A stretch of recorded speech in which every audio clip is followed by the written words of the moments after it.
Hello, Secret Keepers. A brain for game design. Some people develop it, and others are born with it. Today's guest, Jamey Stegmaier of Stonemaier Games, can claim both. He has been designing board games since childhood and publishing games since adulthood. We're going to dig into that game design brain to find out how he built a game publishing company and what themes he has yet to explore in game making. That and so much more on today's episode of the Moth Studios Super Secret Podcast. Shh. Don't wake the birds.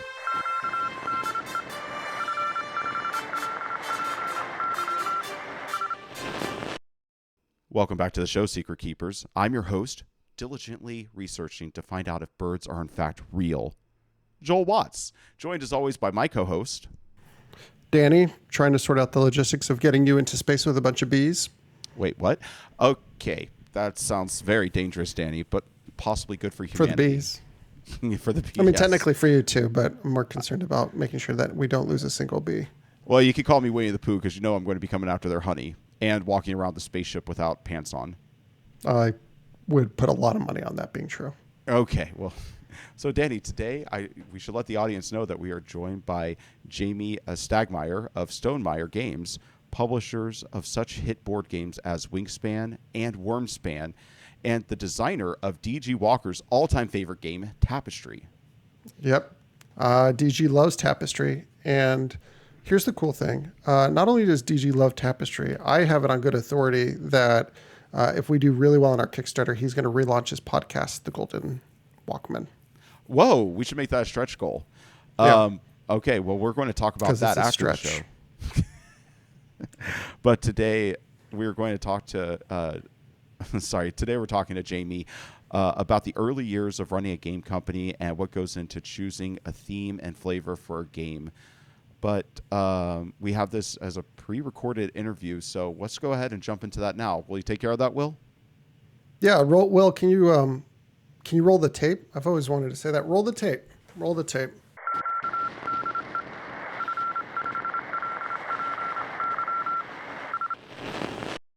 Ah, yes. I see it within you. It starts with a subtle urge. You tried to ignore it, but the call, it intensifies. Do not look away, kid. This is your moment. It is time to set your sights on new adventures in X, Seekers of Fortune. A quintessential two-player strategy card game filled to the brim with mystical challenges and unpredictable twists. As fortune seekers, race to claim 5 adventures by assembling the necessary leads to fulfill your quests. But who said it would be that simple? Throughout your quest, you and your rival will unearth ancient sites, perform staggering feats, and discover powerful relics for use in noble or ruthless ways. As you gather more experience, you will discover crafty combinations that will save your hide or sabotage the competition, leaving you with the prize. Remember, the line between a legendary explorer and a mere footnote in history is drawn by knowing when to press forwards or when it is time for cunning manipulations. It is time to answer the call. X marks the spot. Set forth and seek your fortune.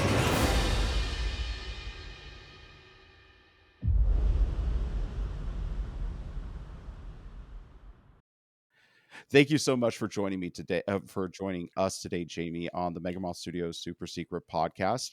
We always like to start our conversations with a quick question of the week, so we got a good one here for you. Stonemaier Games published Wormspan, a game about studying dragons and building structures for them to roost in. If you were going to study and become roost mates with any dragon from fiction or pop culture, which one would it be? Oh, from any dragon. Oh, that's a fun question. Because in Wormspan, we have dragons inspired by fictional dragons, but no actual duplicates. I do really like the How to Train Your Dragon series. Yeah. Forgetting the name of the dragon in that one, but he's very cat-like, or almost dog and cat-like. Toothless, yes. So I'd go with Toothless. I like how they made Toothless feel like a pet, but also a fantasy flying pet. So yeah, I'll go with Toothless. What about you guys? Do you have one that comes to mind? Danny, you first. Honestly, it's going to be the dragon from Ins and Outcasts. I just like the art that Jen did for that game. And so, yeah, it's a friend of ours game. I'm going to go with that dragon. He seems like he's an interesting person to carry a conversation. Spectacles, nice clothes, nice facial hair. Nice. What about you, Joel? I'm just going to have to go with the dragon from Shrek. She seems very loyal and kind of cute, if you know what, she's a cutie pie. Okay. Excellent. I like it. So, Danny, why don't you kick off with this first question here for Jamey? Yeah, absolutely, Jamey. So you've written a little bit about the power of questions as a means of setting conversations off on the right foot and kind of staving off any bad assumptions that people might have. What erroneous assumptions have you found others most frequently make about you? Well, that's a fun question. And I appreciate the context of it. Yeah, I love asking questions and learning about people and listening to their answers too. I mean, there's probably a lot. I've tried to make myself more aware over the years of the value of perception, really, in general. So what is something that people might assume incorrectly about me? I mean, there's so many ways I could answer this. Years ago, someone told me this was at a time where I didn't have a great relationship with retailers. Okay. I've had a contentious relationship with retailers over many years. I do appreciate them. I'm really very, very grateful. Most of our products are sold to retailers and through retailers. And at one point in time where that relationship wasn't very good, a retailer told me that there was a rumor going around in retailer circles that I was very, very wealthy and that I would kind of flaunt that wealth. And I run a game company. Mm-hmm. The game company has done well. I have some money, but they were talking like the very like the type of person who would buy a private jet type of wealthy. Yeah, the gaudy kind of person. Gaudy style wealth. And I was just like, where is this coming from? And so I don't think like the average person thinks this, but if there are any retailers out there that still think that, I would love someday to fly in a private jet, but I have definitely never done that. And that would be incredible to do, but I don't have that type of wealth and definitely did not have anything like that years ago when this was happening. So that was an interesting rumor to hear because that was completely off my radar that anyone would even think to be talking about that, much less have that perception of me. It's funny how that could be like how they can undercut you or put you down is to say that you're wealthy. But we have had some experience with retailers, and it definitely seems like they're a close knit group, and maybe they do a little bit of that sewing circle kind of thing. But it's interesting because it can kind of maybe guide us through where you were in your career with this next question, because we were curious. Stonemaier Games has been bringing joy to game tables for over 10 years now. Looking back at the trajectory of your business, how would you define its phases and eras? Yeah. There are a couple different frames for this question. One is there was the era when we focused on crowdfunding to launch new products. And then there's the era since 2015, Scythe being our last crowdfunding project, where we moved away from that and have focused on launching our products generally directly on our web store and then to retailers within a few weeks after that. So two distinct eras there, 2015 and before and then after. And the other big one is the era of me being the only full-time employee at Stonemaier Games up until 2020. And then the era that continued after that, which where we now have, I think, 6 employees, or I have 6 coworkers that work on different tasks. And really that era, I think, has been the healthiest era of the company because there are many people way more talented than me in many different areas, including like the retailers. There are people my coworker Susanna is much better at working with retailers than I ever was. And so that's been an important change in the company. But it was interesting to be involved, to have my hands like tied with everything before that. And it gave me a good grasp and good understanding of what it takes to do all those different things. Yeah. It's interesting. What was it like wearing every hat for so long and feeling, I'm sure you worked with contractors and other folks in different regards, but I mean, being the only employee of the company for, so many years, Was it overwhelming every step of the way, or did you get used to it at some point? I did get used to it. Yeah, I really didn't. I didn't know any other way. That was just the way it had always been. And as much as I enjoy game design, I also genuinely enjoy running a business. And I love Mhm. project management. I love all the different marketing tools that I can experiment with, and I love owning a business too, because I have the freedom to try these things and to experiment. So that was all fun. Looking back, I get a lot of emails. I send a lot of emails every day. I get a lot of emails, Mhm. but it doesn't even compare to like the sheer volume of emails, especially customer service emails that I got when I was the one handling all of those emails. Um, so that is an area that I have so much gratitude for my coworkers, Joe and Dave, where I still, and knowing, especially since how many emails I still get from people, and I love to get them, but just like little questions about orders, specific orders, little specific questions about orders and rules questions and things like that, that I'm very grateful that I have them helping out now, because that was a lot to handle back then. I can only imagine. Yeah, yeah, we're about to get our own taste of the customer service side of things, I'm sure, here in the next few months. So, what gave you the confidence of, you said in 2015 you was when you stopped doing Kickstarters. What gave you the confidence of moving away from crowdfunding and just launching through your own website? Was a certain threshold of like return customers? Yeah, we had been building up to. So there wasn't a plan. I'll say that. It wasn't like, okay, we're going to launch Scythe, and then if it goes well, we'll move away from crowdfunding. It was a decision we really made right after the Scythe fulfillment the following summer. A couple different factors in there, but I think I like that you used the word kind of confidence. There was a certain level of confidence at that point that we could at least try, that we could experiment with the idea of launching a product and having confidence in that product Hmm. without first asking for the customer's permission to make something. And that was a big part of it. We were like, okay, and I say we, my co-founder and I, Alan was and is still involved. But just we had grown in confidence, and we'd grown in terms of the number of people who see our products before we launch them anyway. Like we have a great group of play testers around the world that see our products and help vet them in advance. Oh, So that was when I was working on Charterstone at the time. And I was like, why don't we try this without crowdfunding? Why don't we just make it? In fact, Charterstone was we didn't even launch it on our web store. We just launched directly to distributors and retailers.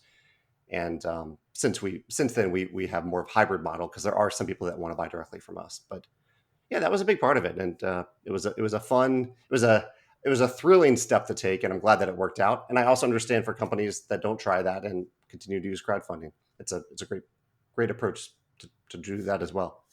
hmm. Has it been challenging juggling doing direct to consumer via web store with also maintaining relationships with retailers and distributors and making them not feel like they're in direct competition with you, especially how notable the brand is? That's a great ongoing question, Yeah.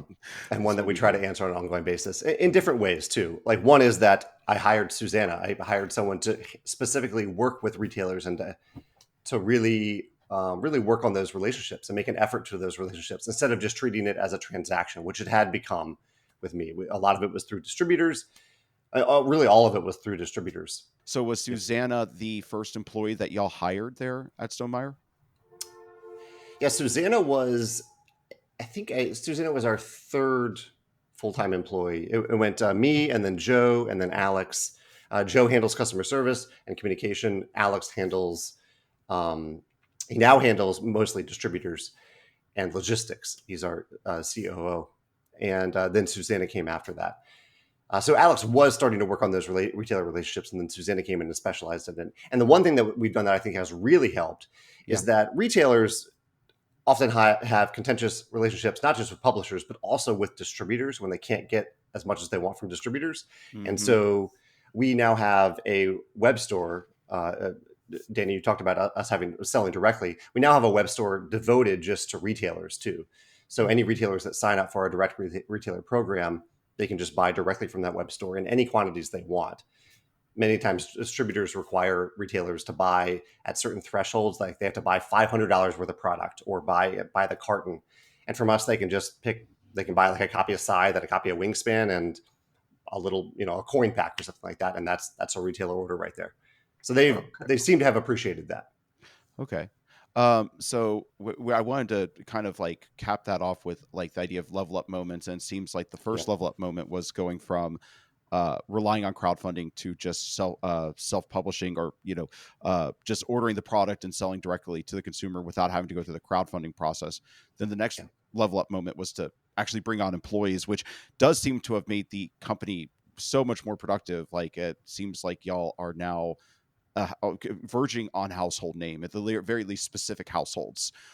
Do you know what your next level up would be? If those are the eras so far, would there be something that y'all have looking out for in the future, like a level of business that you could get to be like, now we have gone to the next level, like closer to Mattel, or I'm blanking on the other one right now, Hasbro, than ever before? That's an interesting question about what the next level is. Because a lot of my focus at Stonemaier Games has really not been on has not been on intentional growth. It's been on doing the things that we do well at a reasonable pace, and really at the pace that things need for us to do them well, for us to create quality products. And so there's been, I would say, a lot of incremental changes along the way to try to increase the quality, to try to always increase the quality, always improve, always find better ways to serve our customers. So I don't know if there's a next big jump. It's just a lot of little things adding up to try to bring more joy to tabletops worldwide. I don't know. I don't know if there is a next big jump. We do have one thing that's on the table that we're working on that I can't talk about, but it is something that we haven't done before. But there are lots of things that we haven't done before that we try, and either we keep doing them if they work out, or we don't try them. So I don't know if there is a big jump in the future, but we'll see if something like that happens. You might not know until after it's happened. Right. Yeah, that's a great way to put it. Yeah. Because like when I hired Joe, it wasn't like, oh, this is a new phase of the company where we're just going to start hiring people. It was just there was a need, and Joe filled that need, and then Alex came along too. Yeah, that's a great way to put it. If we talk maybe in 5 years, I bet there will be something else like that. I'm looking forward to that one. Yeah. Awesome. I wanted to ask you a little bit about time management. You mentioned having 1 million emails coming in. For many, many years, you were the only person responsible for running the company. And with the myriad of responsibilities, certainly you would have to figure out a way to juggle all of those discrete responsibilities. What is your general approach to time management? How do you manage your time, and how do you determine what your priorities are? Yeah, you guys ask good questions. Because this is something that I think about a lot. I have thought about a lot over the years. And I would say there have been a few milestones for figuring out that sort of thing. One is a couple of years ago, I looked at how much time I was working every week, just like the total time, because I wanted to ask myself, is this the amount of time that I want to be working every week? I wrote an article, I think, about some catchy headline, like my 80-hour work week. Mm-hmm. And I wrote that kind of analyzing. That was when I was thinking about it. I was like, is this is how much I'm working? Is this how much I want to be working? Is this making me happy to work this much? Or do I want to work more? Do I want to work less? And there was a lot of interesting comments in that article from a lot of people saying that's too much. That's not healthy to work that much, which I found interesting, because I think everyone has a different sweet spot for how much they want to spend on anything in their life, whether it's work, whether it's friends, whether it's family, whether it's hobbies. And for me, I had found that was my sweet spot. Like, I really enjoyed working that much. But I did find if I go over that amount, that it no longer felt good. And so there was a cap on it. But I also found on weeks where I was maybe a week where I only worked 50, 60 hours, it wasn't as satisfying to me, because I wasn't doing all the things that I wanted to do. So that was part of it, finding that sweet spot for total. Mm-hmm. And then the next step for me was figuring out what I really wanted my day to look like every day in terms of how I spent that time. How I spend my time in my morning is different than how I spend time in the afternoon, and is how I spend my time all work-wise after dinner. I like to have a few hours after dinner to work on creative stuff and not focus on anything else work-related. Afternoon is a little bit of mix of things. Morning is usually content creation and emails and customer service. So breaking those things down by different times of the day as to what my priorities are. You talked about priorities, has made a big difference in terms of my productivity and my satisfaction. do either of those categories of like total amount worked or total amount spent on something that's important to you and how you spend different times of your day, does that resonate with either of you? Oh, absolutely. Um, I definitely think that my most analytical brain is active maybe between like 9 a.m. and lunch. And if I'm going to do anything that involves crunching numbers or modeling, I would want to do that in the morning, and then prefer to do sort of more collaborative work in the afternoon, conversations, and then in the evening, with Yeah. similar, more creative, less structured work. Yeah, and Yeah. for me, I tend to do self improvement or self like work in the mornings. I tend to write my journal and catch up on my notes, and then if if I'm in a good space, go out for exercise, and then that's when I can like once I get all that stuff behind me, I can sit down and start crunching emails or developing briefs or whatever is on the plate for the day.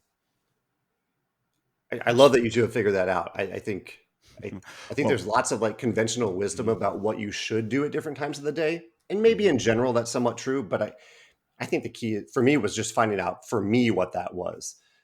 mhm. Yeah. I think Well, that's great I will advice. say, the devil on your shoulder is the one that it's like, yeah, that is what's best for me. Do I do that every day? No, because some days I wake up and it's like time for, 3 emails came in that are really hyper, critical. And then I look up and it's 7 o'clock at night and I, spent the day doing work.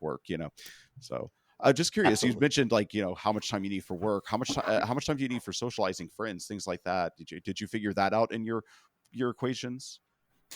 Yeah, I mean, one of the things that was kind of neat to me when I was breaking down those numbers, and that 80-hour time frame each week has probably shifted more to 70 over the Oh, years. But mhm. what amazed me by looking at that is that I sleep around 8 hours a week, or 8 hours a night, not a Oh, week, wow. 8 hours a night. Yeah. And I was about I to be work, I don't like, know, "We're around never like, catching up, Danny."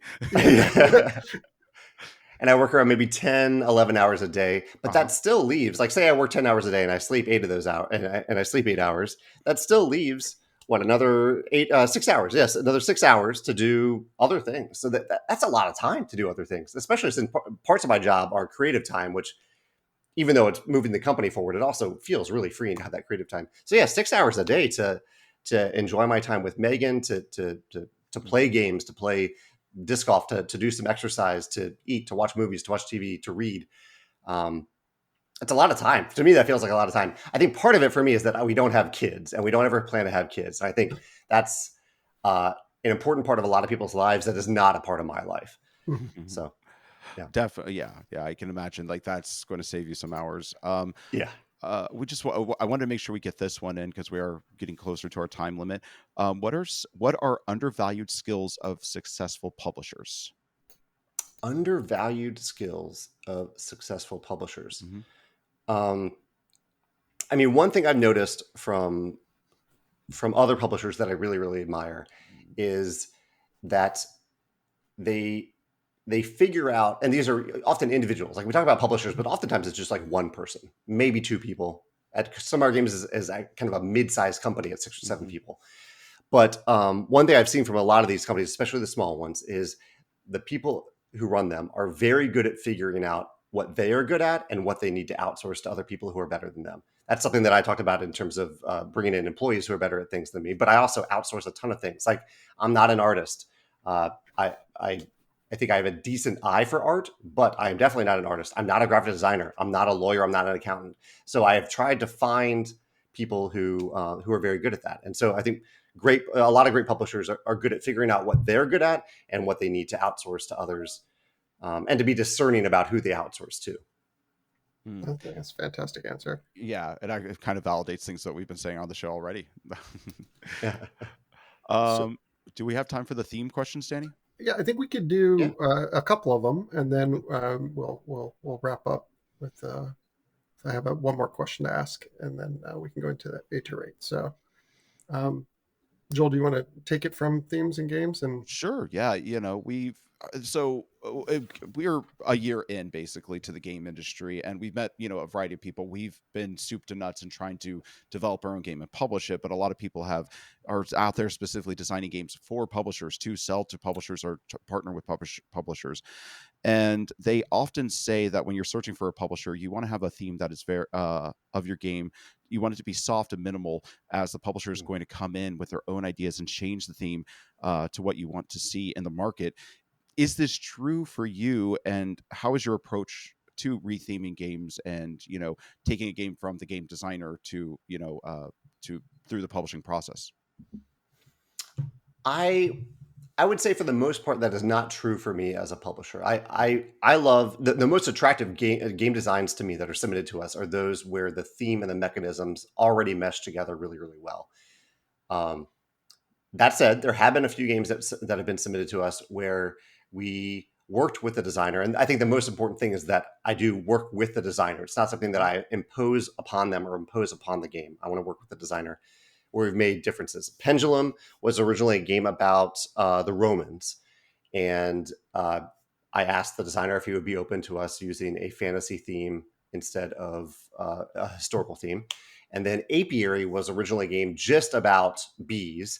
And I asked the designer if Connie, if she would be open to space bees to adding a science fiction theme to it, which was a little bit of a stretch, but it actually, Connie said that it was really freeing for her because it removed, adding that speculative element to it, removed some of the constraints that she was dealing with that she felt were holding back the design. She could add resources that real bees don't actually work with, because they're fully sentient bees. So okay, I just have to get this thought out of my head, and I'm sure Yeah. you've heard it 1,000 times. But you have a game about bees, and you have a game about birds. Have you thought about putting a Valentine's birds and bees special out there? We should do that for April Fool's one year, because we do Yes, some April Fool's stuff yeah, like that. something like Birds and that. bees. Yeah, I'm gonna make a note of that after we're done here. Yeah. Cool. So you've worked on a lot of games. I'm sure you have an opinion. Like, we can get into your opinion on what Mark Rosewater calls like top up design versus bottom up design. But I was curious, do you think that any theme could be applied to any game? Like, could you take the mechanics of almost any game and put a new theme over it, or do you think that there's certain mechanics that would exclude certain themes? Just I think in isolation, any mechanism could probably be applied to any theme, but not when combined together. Like if you look at viticulture, there are plenty of worker placement games that aren't about making wine, but when you combine the worker placement with the seasons and the passive benefits of grapes and wine aging and how those are reflected in the mechanisms, I don't think you could put another theme on it. But yeah, individually, I think most mechanisms in isolation could probably work with most themes. Okay. It's almost like a paint, analogy. It's almost like paint on a canvas. Yeah, you could paint anything on that canvas, but once you start putting that paint down, it's going to be really hard to take it off. Yeah, they sort of like bleed that together. Yeah. When you're doing your own designs, are you more inclined to start with theme or mechanics? It really depends. I mean, I think I'm usually more inspired by a thematic idea. Like I'll want to make it. In fact, I want to make a game about time travel someday. I love time travel fiction. So every now and then I sit down and brainstorm what types of mechanisms would work in a time travel game. But right away, even just the way I said that, the mechanisms come into play right away, even if I have a thematic idea. I also have a long list of mechanisms that I want to work with. So every now and then I look at that list, or maybe I play a game that has a mechanism that's similar to one that's on my list of mechanisms I want to work with, and I'll try to match up. I'll try to look at the themes that I want to work with and try to pair them together right away. So it goes both ways rather quickly for me when I'm brainstorming. Do you have obviously this could be a trade secret of Stonemaier Games, but do you have a theme or a setting that you've been wanting to play with for a long time that you just haven't cracked yet, or you just haven't had the time to get around to? Yeah, I mean, there are a couple. Like I mentioned, time travel. I love time travel fiction. I love heist fiction, heist movies, heist books. So I'd love to use those themes, maybe even together in the same game someday. And then I also studied abroad in Japan, so I have a lot of affection for Japanese culture, Japanese history, and Japanese mythology. So that might be a setting for me to work with someday as well. I would really like to see that. Yeah. Okay, so I think we have time for maybe one more question before we go to 8 to rate. Is that right, Joel? Cool. Yeah, I think so. Okay. You said in a recent blog post that you were bewildered by many of the things people choose to say online, yourself included. How do you feel the many years of sharing yourself publicly and documenting your thoughts and feelings for all to see has shaped who you are and how you perceive yourself to be today?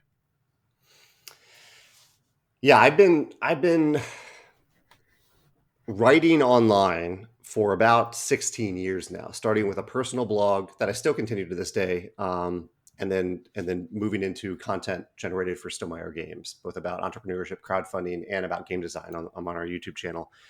I have found a few things. I'll try to keep it succinct, but part of it is that having that content out there is a neat way to look back at who I was and who I'm hopefully still evolving into and improving into. But the nature of the internet is that all that stuff is there. And so if I went back and listened to, if you guys have done this podcast for 20 years, if you have been doing that, and I listened to an early episode of it, I'd probably be listening to different people back then. Mm-hmm. Yeah, 100%. And I would hope that I would give you the benefit of the doubt for that you are different then and that you've evolved and grown, as I think all people do. But I've learned that being in kind of visible in a niche part of the internet or a niche part of the world in terms of the gaming space, that that context isn't, that benefit of the doubt isn't always given and not necessarily even deserved. And so that's one thing that I've learned along the way. In terms of how I create content and what I choose to say and what I choose not to say. One quick follow-up to that question before we go. Do you feel like your journey has been harder or easier because of the amount of public sharing you've done? I think that's a really good question. I think for the most part, I wouldn't say easier, but I think I'm glad that I've been creating content for a long time because it has taught me how to express myself. It's taught me a lot, especially through the written word, how to invite other people into the conversation.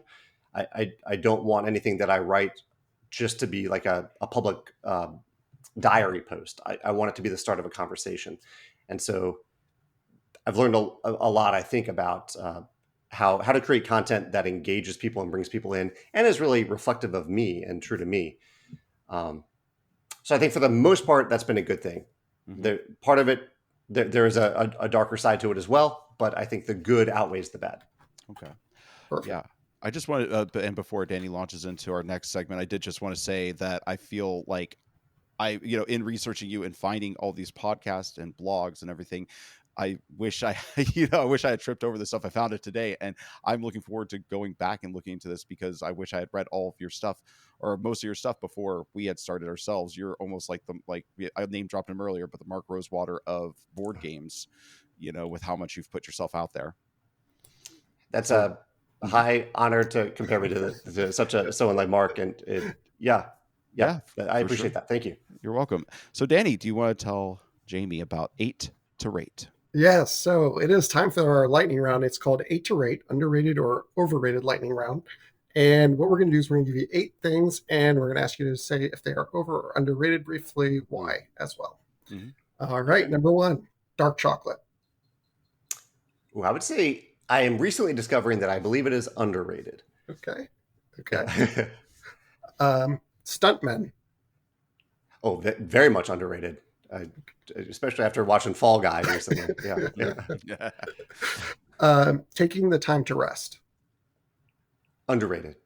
Mm-hmm. Yeah. Asking questions. Very much underrated. Yeah. I love good questions. You guys I'm loving this because of your questions are so good. Thank you. Yeah. Thoughtful punctuation. Ooh, thoughtful punctuation.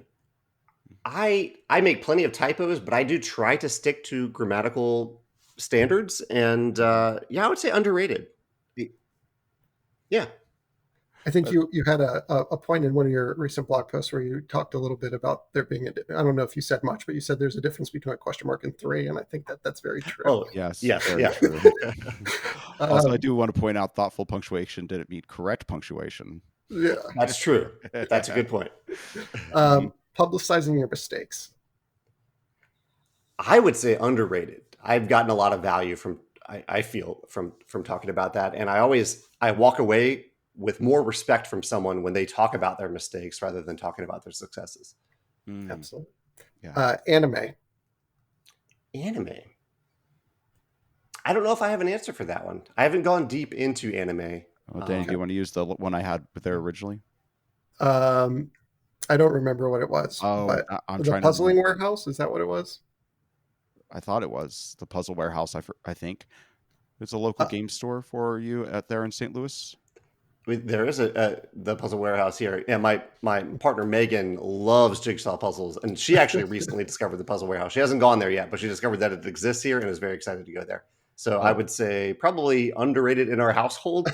Yeah. Okay. All right. And this one, again, this may not be one that's on your radar, but I know you're a little bit of a foodie based on how in-depth your recommendations were. We may say this wrong. Soulard Farmers Market. You know Soulard Farmers Market. Yes. That isn't the farm. I go to the Tower Grove Farmers Market here in St. Louis. The Soulard one is a good one, but Tower Grove is a little bit closer. I was just there yesterday, getting some good treats and some good veggies from the farmers here. Yeah. Thank you for playing 8 to Rate. That is the lightning round. You did very, very, very fast choosing your under and overrated. So impressive. Yeah. Were there any that you two disagreed strongly about, that you have the opposite opinion? No, I thought you were pretty on point with everything that you said was like, very much like in my my feeling. I'm very much somebody who thinks that they need to figure out a way to give stunt performers and action coordinators a recognition at the Oscars. So I agree that maybe best stunt isn't the best method to doing it, but I'm sure they could come up with like best action sequence as a way of, kind of recognizing those folks.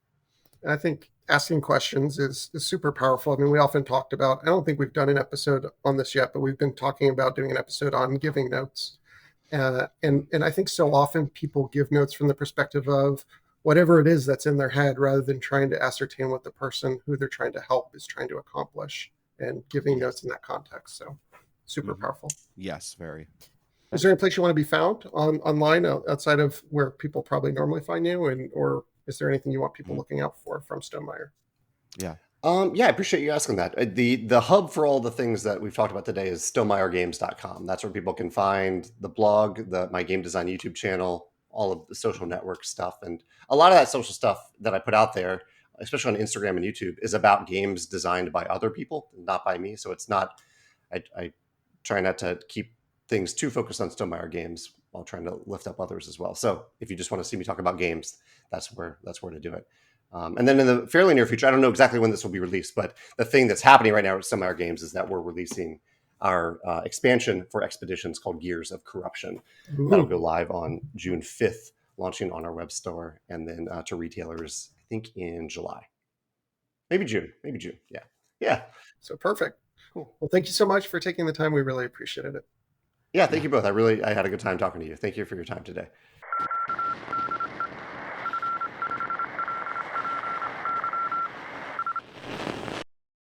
Hey, Joel. Hey, Danny. What's going on? Have you heard about that new game called Le Fleur? Not enough. Do you have more to tell me about it? Absolutely, I do.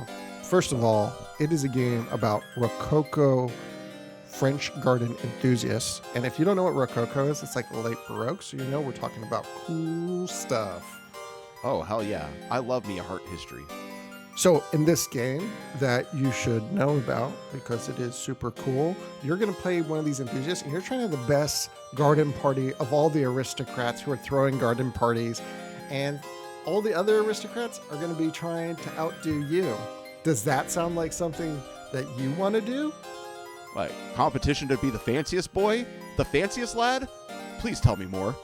I thought a dandy like you would love that. So here's the thing. You're going to have to go around. You're going to start off with a chateau. It's going to suck. It's going to be plain. It's going to be boring. But that's where you come in. You're going to have to run around Paris collecting stuff to glitz it up and make the best possible garden party. Does that sound like something that you want to do? What, Trip the Light Fantastic and Oui Paris? I don't Count know me what in. you just said, but I liked it. Okay. Well, in the end, if you can do it, if you can pull it off, if you can be the most prestigious Rococo garden party, then you'll be declared the host of the Grand Soiree, and you will win at La Fleur. What do you say about that? I say, where do I find out more, Danny? You can learn more at DocSominum.com. The game is currently live on Kickstarter, unless you're listening to this in the back catalog, in which case you should probably just look for it on Amazon or wherever you buy games. And buy the game. Buy La Fleur. Yeah. Be the fanciest and the Frenchest. I challenge everybody at home to try to be fancier and Frencher than me. Good luck. Yeah, good luck. You're going to need it. All right. Well, back to the show of the Mega Moth Studios Super Secret Podcast. If you can call it that. And Danny, I just have one question for you. Do you have a key takeaway from this conversation we just had? Yeah, absolutely. To me, when I look at not just the answers in this episode, but just Jamey's work overall, I think it's really a story of self-reflection and continuous improvement. I think Jamey, more than a lot of people, really is observing himself and just trying to understand how he can do things differently and better. And I think that that's something that we should all aspire to do. And I really appreciate about him and what we've learned through this interview. So, yeah, that's my key takeaway. Oh, well, it's a very nice key takeaway, Danny. Now I have a key takeaway for the audience. You guys need to be liking and subscribing the Mega Moth Studios Super Secret Podcast. Now, the way that you would do that, in case you forgot, in case you didn't listen to me last week, are you skipping ahead? Please don't, because you need to get it with the program. Why don't you make like a bird and span your way over to the like button and click it, like with a bird with a beak. That's going to get you all the birdseed you need to survive this long and grueling summer. So after you've done that, after you've liked the video, why don't you go ahead and just subscribe to our channel? We just got Jamey Stegmaier on from Stonemaier Games. Who knows who we could have next week? Maybe the man, the myth, the legend himself. We'll see. But for you to find out, for you to get it right when it comes out, you're going to need to first subscribe to our channel. And then after you do that, you got to hit that bell so it ring-a-ding-dings right when the episodes come out, and you will be the first to know who our next guest is.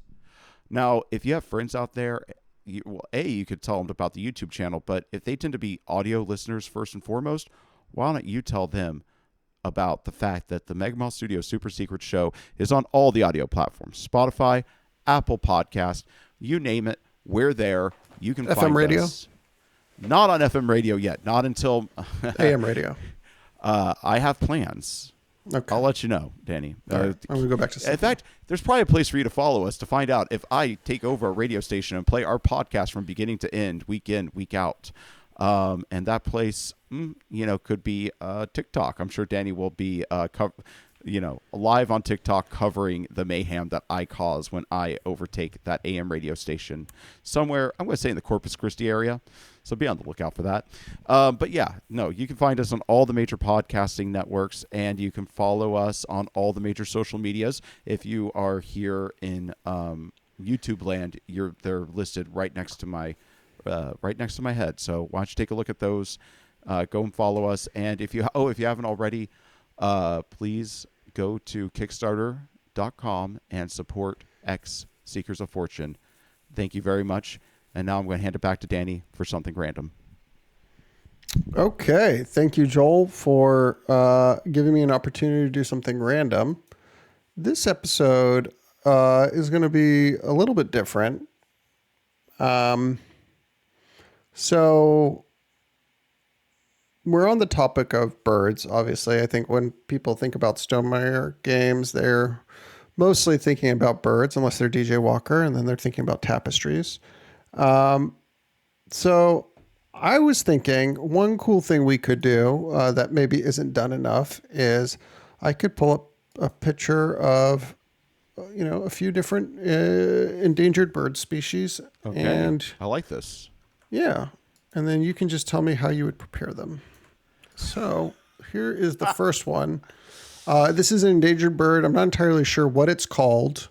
Let me see if I can figure this out.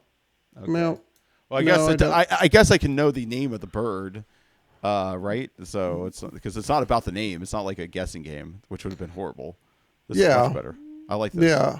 Yeah. I don't know. We'll just call this one rainbow bird. Rainbow bird. How would you prepare a rainbow bird? And to be clear, these are endangered species. No one's cooking these. These are illegal recipes. This is more an exercise in creativity. We talked earlier in this episode about themes and mechanics. This is basically the same thing. You're matching, instead of a theme to a mechanic, a bird to a recipe. So what do you think, Joel? What are you trying to... How are you preparing this bird? What are you serving it with? Okay, that's a great question, Danny, because I am, if anything, amongst the two of us, I'm the least culinary sophisticate. I am actually pretty meat and potatoes when it comes to my culinary abilities. But let me try to get a little creative here, a little Food Network-y. Now, a rainbow bird, that tells to me all the tropical flavors you'd want. You'd want the rainbow of the feathers to be reflected in the flavor of the meat. So what I'm thinking is you're going to want to cut up the meat, get all the meat together and cut it up into different servings of, sections of the body, the thigh, the breast, the wings. You segregate all of those, and then you pair it with a specific fruit. So maybe one section, maybe the breast, I would make pineapple and try to infuse a pineapple flavor into it, while the thighs, I would be going for more of a berry, maybe like try to get some blueberry going on in there, just all the colors of the rainbow, and then just really leaning into those flavors. Of course, there's going to be a little bit of salt, a little bit of pepper. When is there not? But I think that, serve it with a fruit, and it's meant to be eaten with the fruit. So each bite, you take a bite of the meat and the fruit. Okay, so you're going to prepare this bird with a fruit salad and some salt and pepper. Is that what I'm taking away from this? I would call it a fruit medley. A fruit medley. Okay. Yeah, I would say that. Okay. All right, you ready for the next one? Of course. Okay, Will. I'm going to give you a couple seconds here to let me get it. Oh, there it is. That's it. This one, that's that's a bird. It's called the hairy avocado bird. I would say the ugliest bird I've ever seen, but I'm not a bird, so I don't know how ugly, or it could be like so ugly it's cute. It's just, it doesn't look like a bird at all. So that inspires me to say that maybe it needs to have, to preserve the texture that it looks like it has with it, is I'm going to almost seed or plant an entire, I'm trying to think of what would be the best thing for this. Like either cilantro or some sort of wheatgrass. I'm trying to imagine. I know. But yeah, I just imagine really covering this thing up with a textury, greeny leaf. So I don't. Are you trying to eat the bird or disguise it?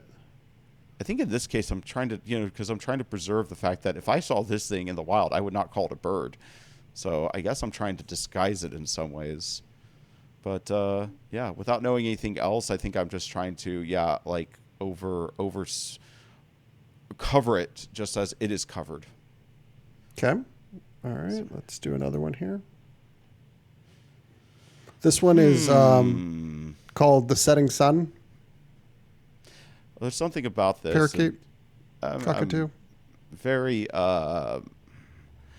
I guess I like to present my birds in meal form as they were in life. And there's something about this bird that reminds me of popsicles.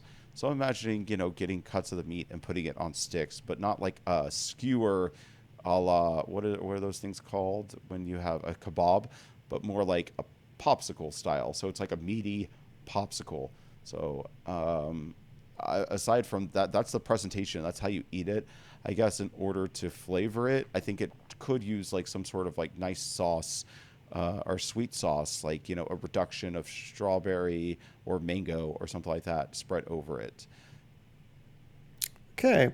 That was interesting. I think what I'm learning from this exercise is that I don't really want you to improvise in a kitchen ever. No, you don't. I don't have the skills in order to do that.